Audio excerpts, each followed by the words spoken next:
suspended that, and then I got back to the B flat. So that's another thing to think of. You can use some of these scales as a transition.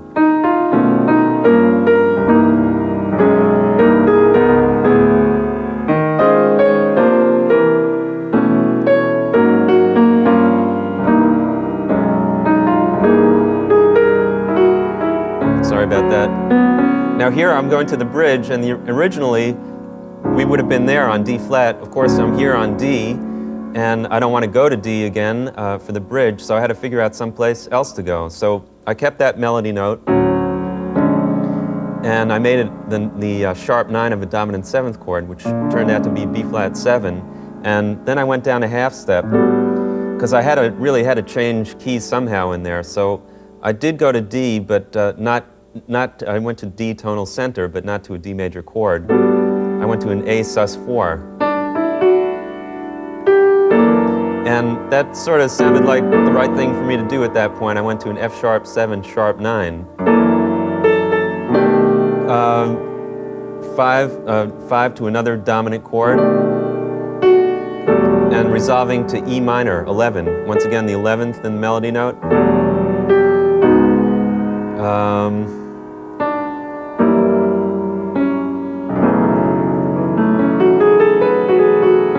Now, a repeat of this, and instead of doing the same thing again, I wanted to change the color a little bit, so I took a very dark sound here, an F triad over an E. Going down in a whole step there, now a half step. Here I'm just kind of arbitrarily throwing in a chord that I think will sound good. And I resolved it to its 1 chord, F7 to B flat major. I'm pretty far afield now from the original. Going up a half step, and in the original, at this point, it goes C, B, B flat, all dominant 7. So I found myself in a kind of different place. I was at D flat 7, sharp 9 there, but I thought, well, it might be nice to use the same technique or idea that they did in the original. So I went down in half steps, and by some miracle, that led me back to my original chord, B flat sus 4.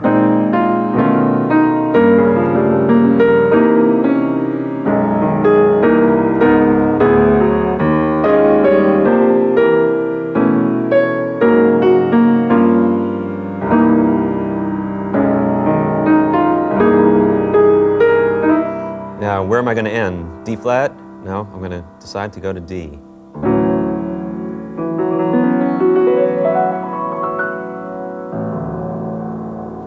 And that's how I solved some of those problems. Okay, I hope you enjoyed that reharmonization as much as I enjoyed doing it and the challenge of it. And you know, I thought of something, probably the reason that a tune like this can absorb such a reharmonization is just because of the strength of the melody. It's so strong. And on the other side of it, the original chords are also very strong, and therefore it was able to absorb a really interesting contrafact. I also changed the groove of the tune a little bit from a ballad into a more kind of a jazzy feel. And in doing that, I noticed that I had to change the harmonic rhythm quite a bit. That was the only way I could come up with something interesting that sounded original. And this is my original on the changes of Body and Soul, and it's called And I Quote.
Well, we've reached our last standard tune for this collection, and I'm sure there's a lot of information that's hidden in the cracks of the piano keys at this point, and I'm sure you're going to be able to flesh a lot of them out. In the meantime, let's look at the last tune of this collection, Like Someone in Love, and also another great tune. Here's the melody with simple left-hand voicings. I'm just going to keep it as simple as possible here, so it's not going to sound too elaborate.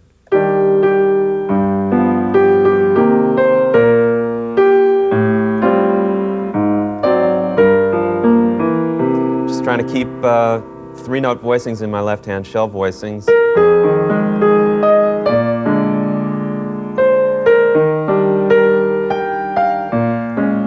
2-5-1. There's a little movement there, sharp 5 to 6. Now we've modulated to another key. We went from E flat major to C major, and the way we did that was we approached it by its 2-5. Now we're heading back to the top of the tune. B flat 7 augmented. There's the augmented in the melody note.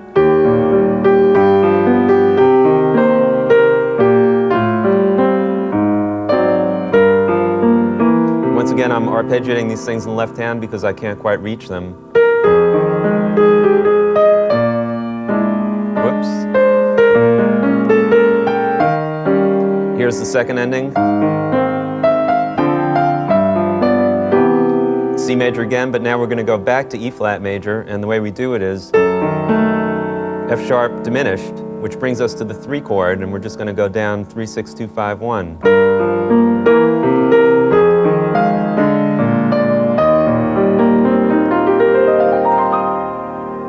Okay, so there's your basic Like Someone in Love. I'm going to play my arrangement now of Like Someone in Love. It's just a little bit more elaborate, as the others have been. Nothing too diverse from the original harmonies, however. And I'm going to record it on the disclavier, so we get a chance to check out one more tune with the disclavier. So this is Like Someone in Love, a la disclavier.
Okay, here's a final tune, Like Someone in Love, featuring the disclavier at half speed. Now this is an intro,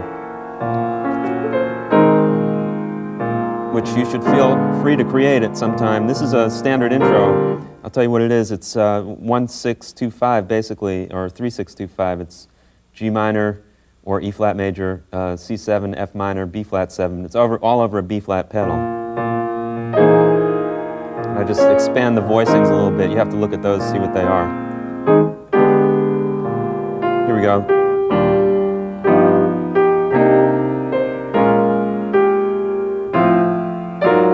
Just look at these voicings. Added notes, flat nines, 13s. Okay, there was I approached the B flat sus or B flat 7 with a B7, sharp 11. Got that from Bill Evans. There's parallel motion.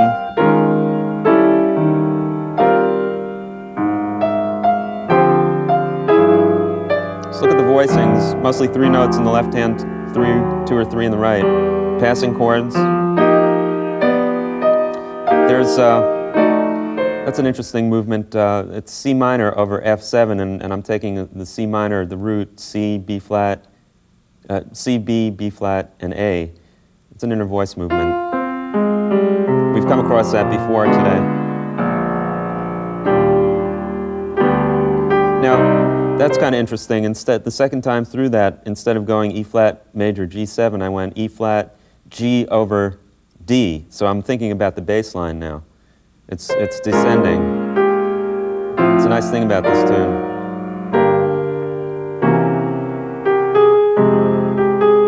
There's that approach chord. Sort of chordal voicings there.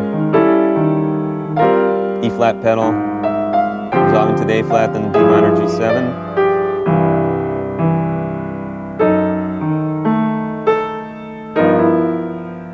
Use some grace notes every once in a while, colors it up.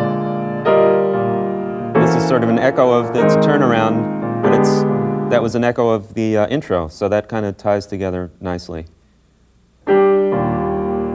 There's that descending bass line. See how it goes down? It's really nice. You're going really, in essence, from E flat all the way down to F. Okay, there's a typical substitution there. Instead of playing the B flat 7, we're substituting A minor D7. It just happens to work in that spot. It's very common in this particular tune.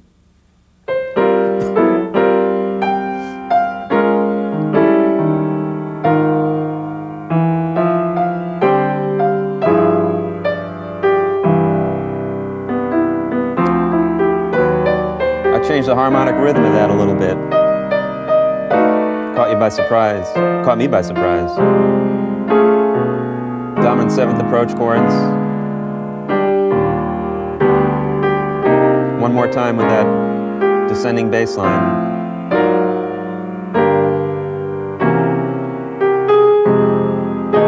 There I went back to the B7 to the B flat. That I seem to do every time because it works.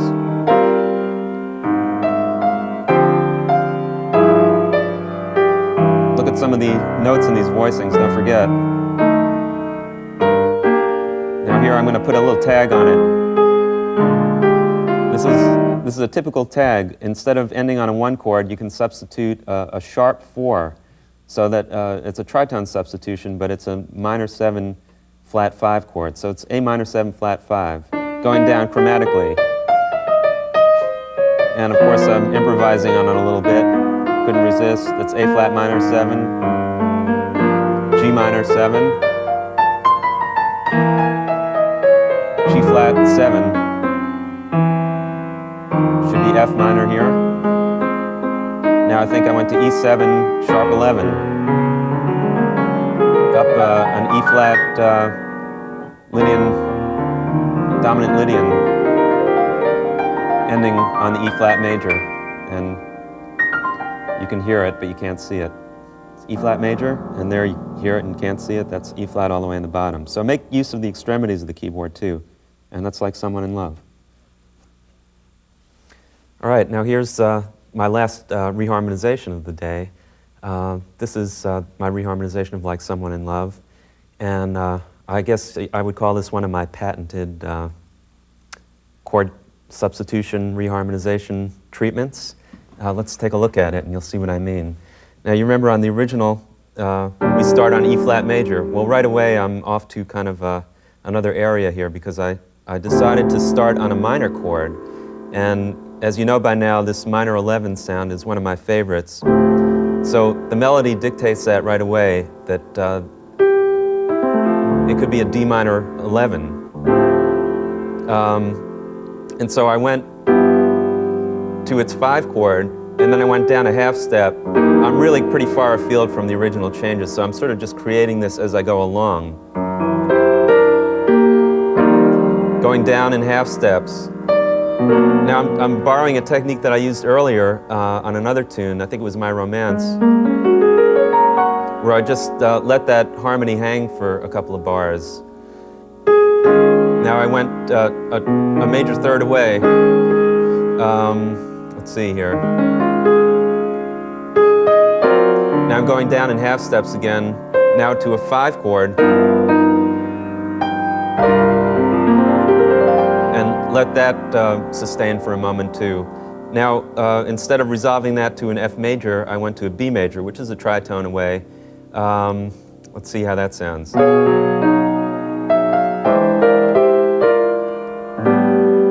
And here, I kind of opened it up. I just made a little opening in the tune itself, and I liked the sound of these chords so much I wanted to hear them again. And I wrote a little melody on top of that. So it goes like this.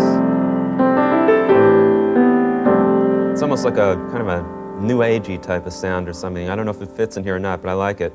Now, A minor 7 flat 5. Instead of in the original, it's a C minor. Here's another good substitution. I think we discussed this earlier. You can substitute a minor 7 flat 5, which is will be a minor third away from the original root of the original minor chord, if you can follow that logic.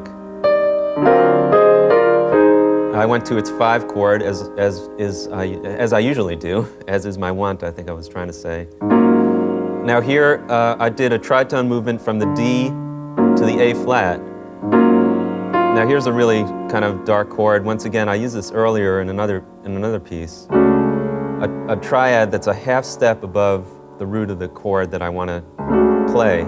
So it gives a very dark sound. This is known as a Phrygian sound if you want to refer back to modern jazz piano. You'll see this described in great detail. But it led nicely back to the top of the tune. So you'll see I was thinking of where I was going with this. And I went back to D minor. This is all repeated now.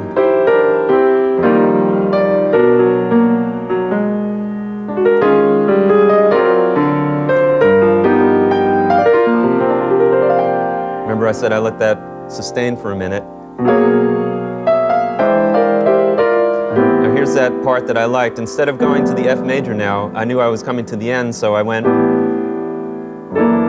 because the melody changes a little bit there, so I let that sustain on the F sharp 7 sharp 9. Now I was just thinking, where am I going to go with the ending of the tune? And actually I ended up in the same point root-wise. In the original it's G minor, but I made this a G7 sharp 9, so I changed the quality, and I had a note on top in the melody that fit well with that chord. And I felt once again that this was going to ascend upward bass line-wise. And these are just the chords that fit underneath it at that point.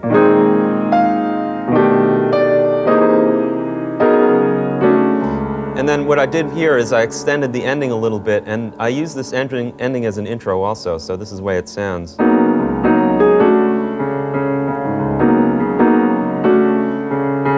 Over a pedal point.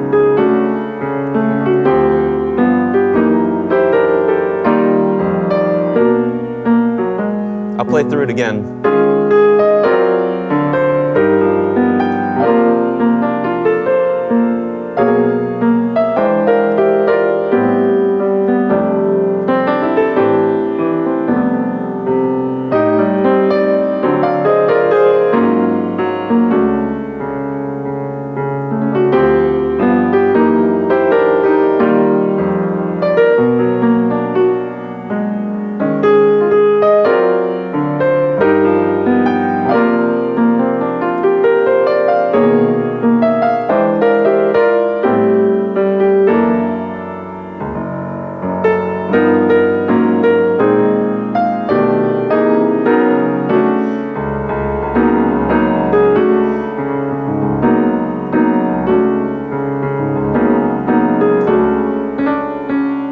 wanted to resolve it, so I did, to a G flat major.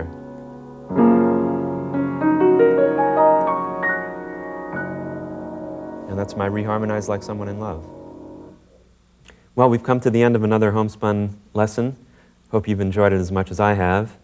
And of course, there's a lot of information here, the arrangements, the way they're voiced out initially, and also the more elaborate arrangements, the reharmonizations, the techniques used in reharmonization, and also as a point of interest, the contrafact, and maybe you can write some of your own contrafacts on the same tunes, see what you can come up with. I do have one more contrafact for you. It's called Why Ask Why, and it's the contrafact to Like Someone in Love, and I'm going to play on the way out. I'm going to play a more extended version for you using the Disklavier. And by the way, I'd like to thank everybody at Yamaha for supplying this great instrument. And also, I'm going to use the TG100, which is a tone generator, along with the Disklavier, so you might hear some sounds other than the acoustic piano. If you're wondering where it's coming from the TG100. And my thanks to everybody here at Homespun for their help and support, and their continued work, which I think is great, because the catalog is growing and a lot of great musicians to learn from on this catalog. So in closing, once again, I'd like to thank you for getting the tape. And don't forget, if you want to hear extended versions of these reharmonizations and contrafacts in performance with a group, you can pick up my recording called Double Standard. It's on the Trilocal label. And just one other point of interest, if you do have a Disklavier and you want to get a recording of me playing some of these tunes, particularly this Why Ask Why, I have it out on a PianoSoft Plus, which is made specifically for the Disklavier. So the name of that is Why Ask Why, and the name of this is Why Ask Why. So don't ask me because I don't know, but here's how it goes, and I'll see you next time.